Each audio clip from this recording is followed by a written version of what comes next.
Si te perdiste alguno de los videos, recuerda que en mi canal de YouTube están todos grabados. Estamos viendo el libro Lecciones Bíblicas del padre José Miguel Miranda. Y vamos en el capítulo 7. Lenguas, manuscritos, versiones. Así es que acompáñame hasta el final del video para ver de qué se trata este capítulo.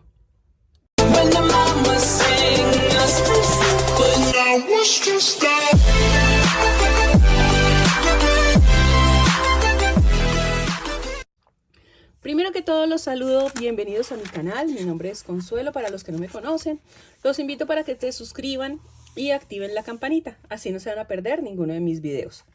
Hoy quiero mostrarte el avance que hemos tenido con los apuntes de este libro. Arrancamos con una portada muy sencilla, todo esto lo estamos trabajando con impresos, recortamos y pegamos, no son adhesivos.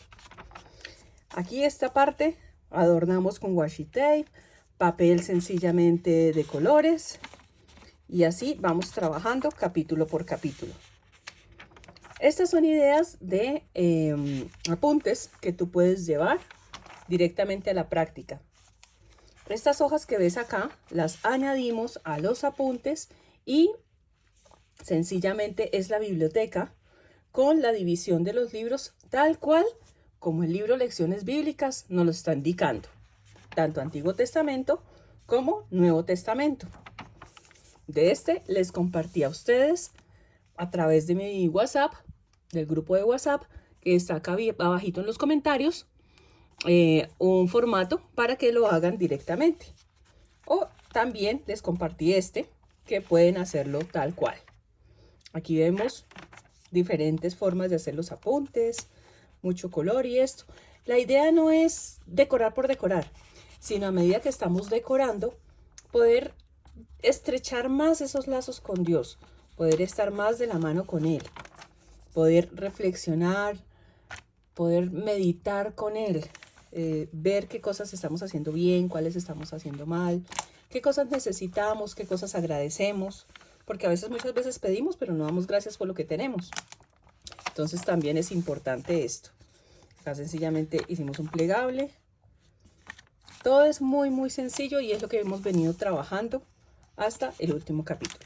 Así es que manos a la obra, vamos con el 7º capítulo.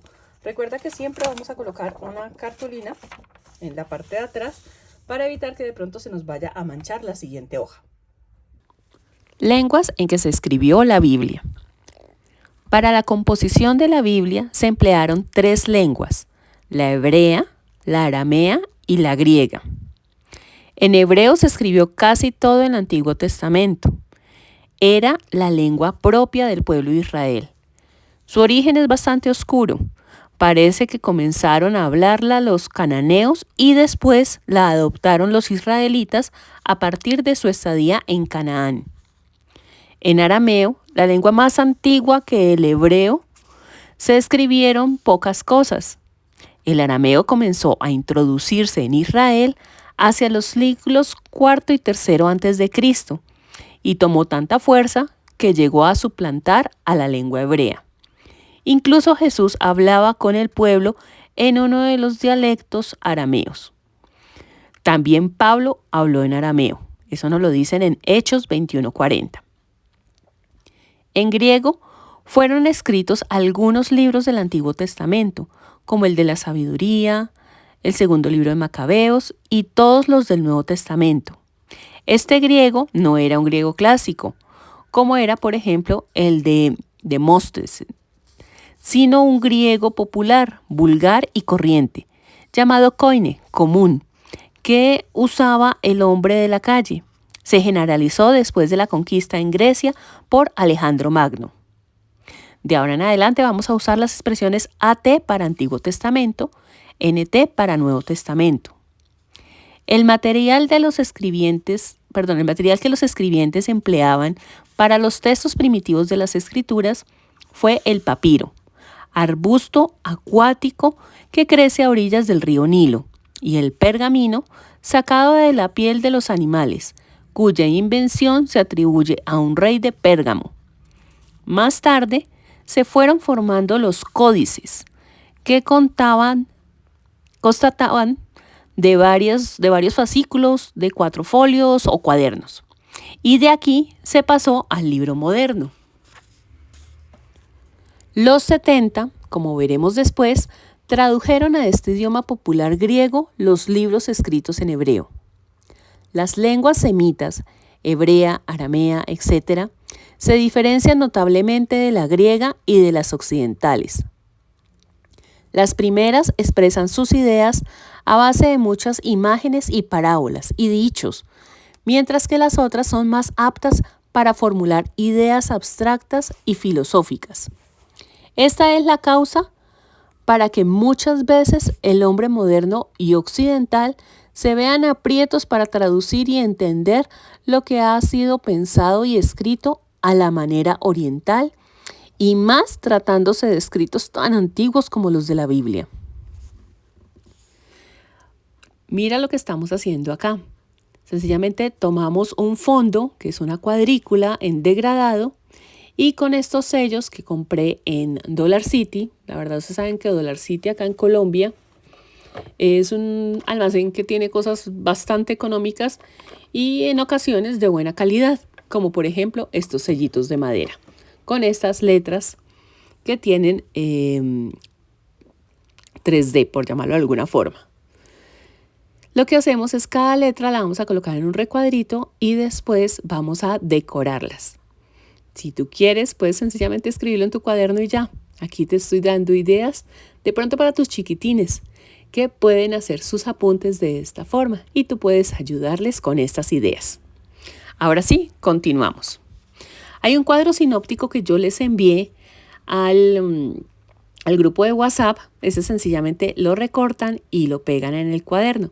Me parece importante tenerlo, ya que en él pues se indica realmente la lengua en que fueron escritos los libros de la Biblia, tanto el Antiguo Testamento como el Nuevo Testamento. Ahora sí, prosigamos. Manuscritos de la Biblia. ¿Cómo llegaron hasta nosotros los escritos de la Biblia? Lamentablemente hay que confesar que los originales o textos autógrafos se perdieron. No es extraño que esto haya sucedido si tenemos en cuenta la antigüedad y las vicisitudes de la historia. Otros más modernos se han perdido. Sin embargo, conservamos su contenido gracias a copias escritas a mano llamadas manuscritos. Y estos sí son muy abundantes. Los manuscritos hebreos del Antiguo Testamento son muy numerosos. Y las diferencias que se dan entre unos y otros son relativamente pocas, porque los rabinos, desde antes de nuestra Alta Edad Media, fijaron el texto sagrado y le dieron su pronunciación, añadiendo para esto las vocales en forma de puntos, pues los hebreos no utilizan más que las consonantes. Al resultado de este trabajo se le llamó Masora, tradición, y a los que lo realizaron, masoretas, de donde surgió la llamada Biblia masorética. Los manuscritos del Nuevo Testamento son también muchos y corresponden a todas las épocas. El más antiguo de ellos parece ser el de Rylands, que contiene parte del capítulo 18 del Evangelio de San Juan, y al que los especialistas lo sitúan hacia el año 130, es decir, 30 años después del texto autógrafo. Códices más famosos. Entre los códices o manuscritos más famosos que hoy conservamos se cuentan el manuscrito Vaticano. Se llama así porque figura en la Biblioteca del Vaticano de Roma. Está en forma de hojas que miden cerca de 30 centímetros. Cada página se compone de 3 columnas, notándose una diferencia entre los libros poéticos del Antiguo Testamento, que se compone solo de 2 columnas. Es una copia casi completa de la Biblia.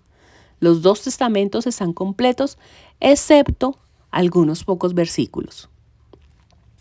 El manuscrito sinaítico se llama así porque fue descubierto en el convento de Santa Catalina del Monte Sinaí.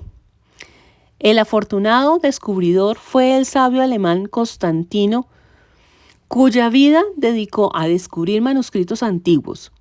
En una visita que hizo al monasterio sinaítico en 1844, vio en el corredor del convento una cesta llena de papiros viejos. Lo examinó y eran nada menos ni nada más que manuscritos del Antiguo Testamento. No eran demasiados, pero en 1859 volvió al monasterio y encontró otros. Primero los llevó a la Biblioteca Imperial de Leningrado. Actualmente se encuentran en el Museo Británico. El manuscrito alejandrino, llamado así por haber pertenecido a la Biblioteca de Alejandría. Se halla hoy en el Museo Británico desde 1757. Este códice fue escrito probablemente a mediados del siglo V. Contiene la mayor parte del Antiguo Testamento y también del Nuevo Testamento, y se encuentra en muy buen estado. Los manuscritos de Qumran. Su descubrimiento ha tenido hondas resonancias en nuestros días. Los encontró en la primavera de 1947 un pastor beduino en una de las cuevas que existe en un lugar llamado Qumran, cerca de Jericó, frente al Mar Muerto. En una de las cuevas halló 8 vasijas que contenían viejísimos pergaminos. El hecho llamó la atención. Entonces se revisaron otras cuevas de los alrededores y otra cercana al oasis de Ain Fesca, y se encontraron numerosos manuscritos. En total sumaban unos 600. En su mayoría están escritos en hebreo. Entre ellos había 150 que correspondían a textos bíblicos, especialmente a Isaías.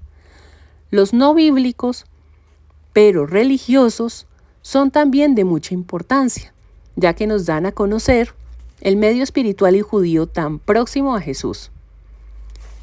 Se cree que esos manuscritos pertenecieron a alguna biblioteca de algún monasterio de esenios, especie de monjes judíos. Es probable que algunos de esos manuscritos daten del siglo IV al III a.C., con lo cual poseeríamos copias 1000 años más antiguas que las que hasta ahora conocemos, y algunas muy próximas a los escritos autógrafos. Es interesante que el manuscrito de Isaías es más o menos idéntico al de nuestras Biblias, lo cual es ciertamente una garantía de autenticidad. Ya se ve pues la importancia de este manuscrito o manuscritos del Mar Muerto, como también se les llama. Es importante también anotar que los manuscritos más antiguos que existen, como conocidos, son precisamente los relacionados con la Biblia. Hay manuscritos de autores antiguos, pero mucho más tardíos que los bíblicos.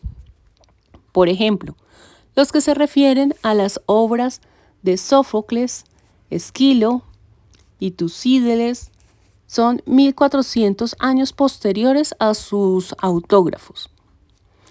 Los de Platón, 1300, y los de Demóstenes, 1200. En cambio, los de la Biblia, especialmente a través de los de Qumran, casi son próximos a los escritos autógrafos. Además, el número de manuscritos antiguos sobre el Antiguo Testamento y el Nuevo Testamento es inmensamente superior al de los autores profanos. Todo esto nos debe hacer pensar, entre otras cosas, que estamos incomparablemente mejor documentados para probar la autenticidad de los escritos bíblicos que los profanos sus escritos. Es pues una buena garantía en orden a nuestra fe y creencias. Versiones de la Biblia. Con el correr de los tiempos se han hecho innumerables versiones de la Biblia. Entre las más antiguas, que son las que nos interesan más, hay 2 muy importantes, la de los 70 y la Vulgata. La versión de los 70 se llama así, según la tradición, fue realizada por 70 sabios de Israel. Su elaboración entre los siglos 3 y 1 antes de nuestra era.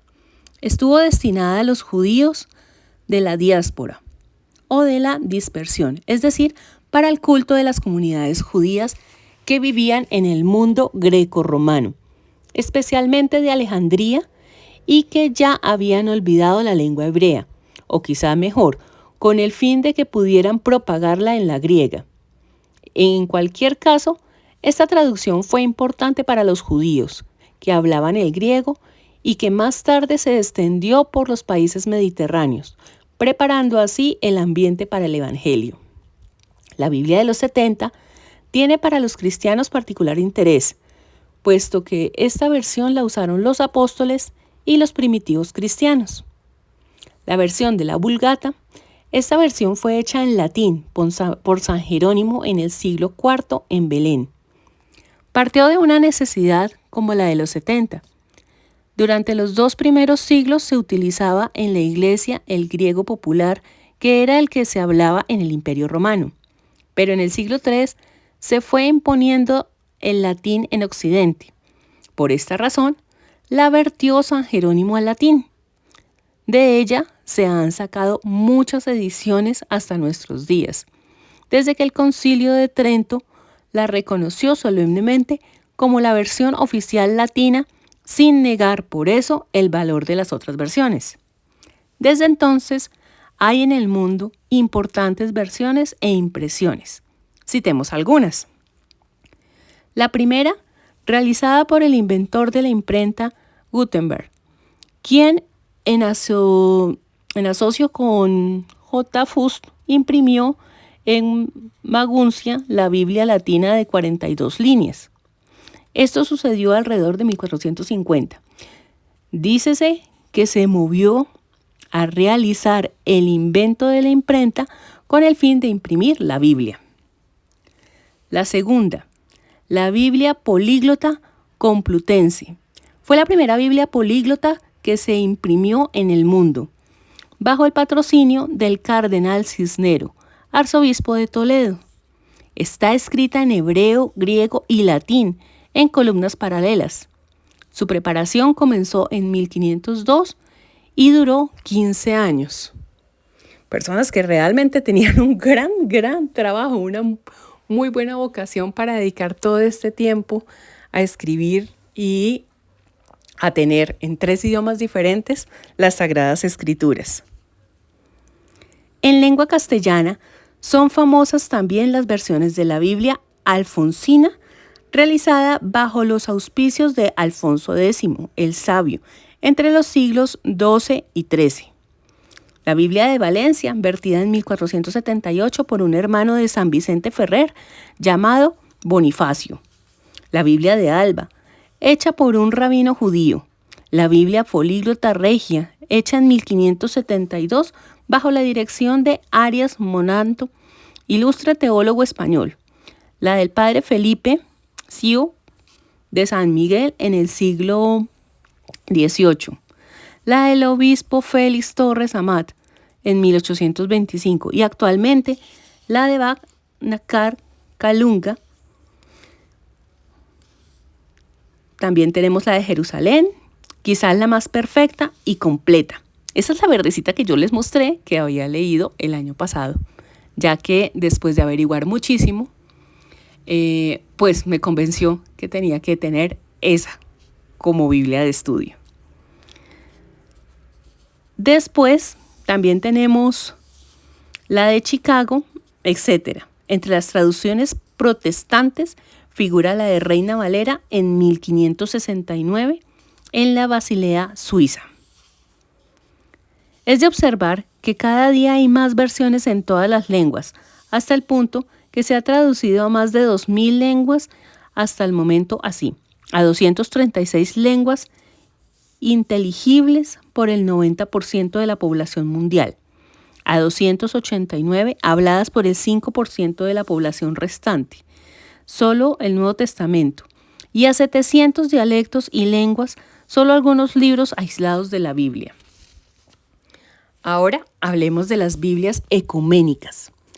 Desde el Concilio Vaticano II, el Concilio de la Unidad Cristiana, existe un movimiento muy fuerte en este sentido. Se llama Biblia ecuménica a las traducciones realizadas en colaboración por especialistas pertenecientes a distintas confesiones cristianas como católicos, baptistas, valdenses, metodistas, luteranos, etcétera, e incluso judíos. Es la primera vez en la historia que se realiza esta colaboración en vista a una mejor inteligencia de la palabra de Dios. Ante esto, yo hago un paréntesis y a manera muy, muy personal, o sea, por favor no vayan a tomar esto por otro lado. Hay algo que yo les había comentado ya en varios videos, que es la Agenda 2030, el nuevo orden mundial, el que todos tenemos que pensar igual y todo esto. Yo no sé, pero yo creo que hay muchas cosas que han allanado el camino a que este tipo de cosas pase. Ahora con lo que hizo el Papa de reunir a todas las religiones y tratar de unificarlas, por llamarla de alguna forma, por no enredarnos más de la cuenta, también veo que todo eso como que se teje para el final que finalmente está escrito en la Biblia. Bueno, cerremos paréntesis y continuemos.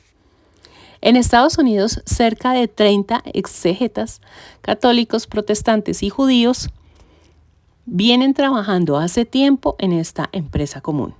En Italia existe un proyecto en ese sentido desde 1962 bajo los auspicios del Instituto Bíblico Franciscano de Jerusalén. En Alemania, hace tiempo también que andan en ello varias confesiones cristianas, las cuales están empeñadas en traducir también la Biblia al singalés, indonesio, seychili y japonés. En Francia está el mismo proyecto en las manos del padre Refoulé, en unión con la Alianza Bíblica Universal. En España, para España y América, hay 2 empresas de tipo ecuménico. Ya ha salido una primera edición del Nuevo Testamento por un equipo de especialistas y el monasterio protestante de Taizé, que ha sido el promotor de esta idea. Y se han distribuido en América Latina más de 1 millón de ejemplares. En América Latina está muy divulgada la Biblia latinoamericana. Ojo, que es diferente a la Biblia de las Américas. Son parecidas, pero no tienen que ver la una con la otra, para que lo tengamos presente. Existe también la Biblia ecuménica, editada por la editorial Plaza y Janés, de Barcelona en 1969, con texto castellano de Ediciones Paulinas en 3 tomos, con notas alusivas por especialistas católicos, ortodoxos, protestantes y judíos. El valor de estas notas es inmenso y muy rico. Las Sociedades Bíblicas Unidas publicaron en el año 1979, en ese año nací yo, una Biblia ecuménica titulada Dios habla hoy. El valor de estas Biblias ecuménicas salta a la vista. Gracias a ellas surgirá sin duda un mayor acercamiento entre las distintas confesiones cristianas y judías. Al propio tiempo, servirán para desterrar de una buena vez entre todos los cristianos esos incómodos apelativos de Biblia católica y Biblia protestante. La Biblia contiene la palabra de Dios y la palabra de Dios es una sola. No es un monopolio de unos o de otros. Toda división es odiosa y es un obstáculo para que llegue ágil y limpia a los hombres. Dice el Concilio Vaticano II, los fieles han de tener fácil acceso a la Sagrada Escritura. Por eso la Iglesia, desde el principio, hizo suya la traducción del Antiguo Testamento llamada de los 70 y siempre ha honrado las demás traducciones orientales y latinas, y entre estas la Vulgata.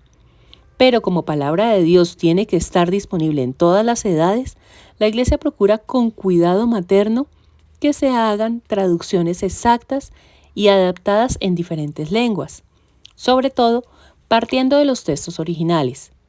Si se ofrece la ocasión de realizar dichas traducciones en colaboración con los hermanos separados, contando con la aprobación eclesiástica, la podrán usar todos los cristianos.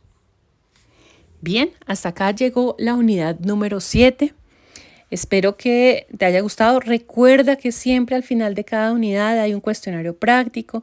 Te invito para que lo hagas. Eso nos ayuda mucho a afianzar nuestros conocimientos, a afianzar lo que estamos leyendo, a repasar también cada una de las cosas que estamos trabajando en cada unidad. Aquí ya estamos terminando los apuntes del día de hoy. Sencillamente hay una frasecita que se llama inteligencia de la palabra de Dios que me llamó muchísimo la atención, así es que vamos a colocarla acá en forma curva. Háganlo sencillamente con un compás, lo ponen en 2 tamaños diferentes y ubican el tamaño que ustedes quieran darle, para que así les quepan pues todas las letricas de inteligencia de la palabra de Dios, y colocan un dibujito debajo y listo. Ya con eso terminamos. Ay, estos no me gustan, este sí me gustó. Lo pegamos acá y listo. Espero que estos apuntes de verdad les haya gustado muchísimo. Y nos vemos en el próximo video, si Dios mediante, Dios nos da vida y licencia. Muchas gracias por verme. Recuerda dejarme tu like y tus comentarios.